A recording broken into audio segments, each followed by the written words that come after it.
Antes de qualquer coisa, obrigado a você que continua aqui mesmo quando o assunto começa a incomodar, porque esse vídeo não é para confirmar decisão passada, é para evitar erro futuro. Se inscreva no canal porque hoje a conversa sai do conceito e entra no erro prático que mais custa a produtividade sem ninguém perceber. No episódio anterior nós falamos de áreas que ainda têm margem para subir teto produtivo.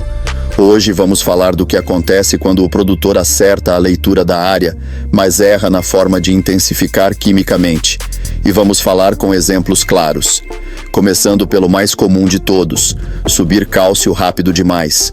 O produtor identifica potencial, vê pH abaixo do ideal, entra com calcário forte para organizar o solo e acredita que está fazendo o certo.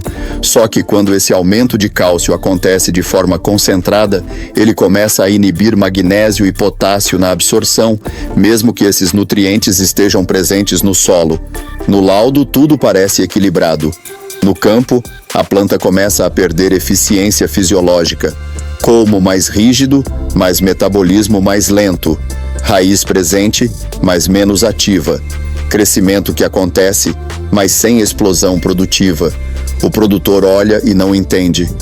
Corrigi, tinha potencial, mas não deslanchou. Não deslanchou porque a intensificação química criou um novo gargalo invisível.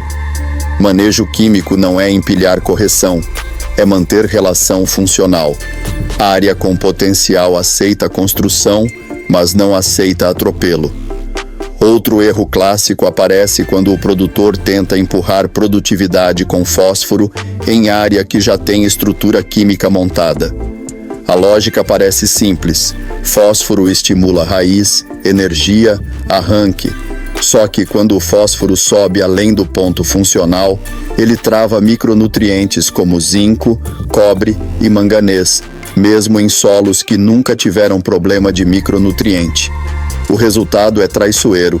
A planta cresce bem no início, fecha a linha rápido, fica bonita. Depois entra numa fase de perda de ritmo, encurta entrenó, perde eficiência reprodutiva e começa a depender demais do ambiente perfeito para manter performance. O produtor reage como aprendeu, entra com mais produto.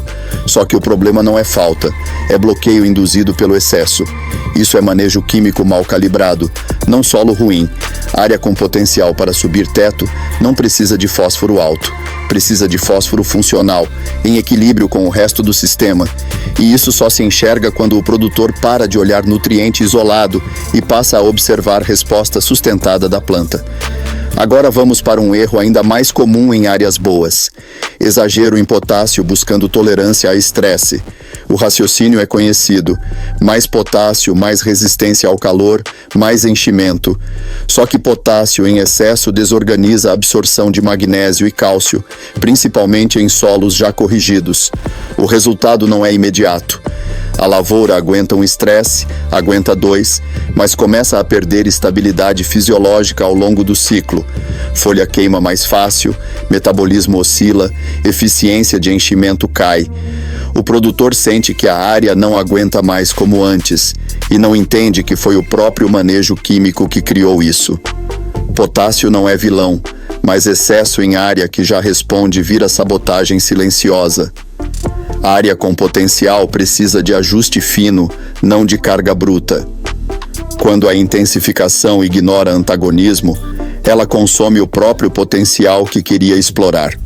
É aqui que o episódio 5 se conecta logicamente com os anteriores. No episódio 3, mostramos áreas boas que já não respondem. No episódio 4, mostramos como identificar áreas que ainda têm margem. Neste episódio ficou claro porque muitas dessas áreas perdem essa margem depois que o produtor começa a intensificar sem respeitar relações químicas. Não é falta de insumo, é excesso mal distribuído, não é erro de produto, é erro de decisão.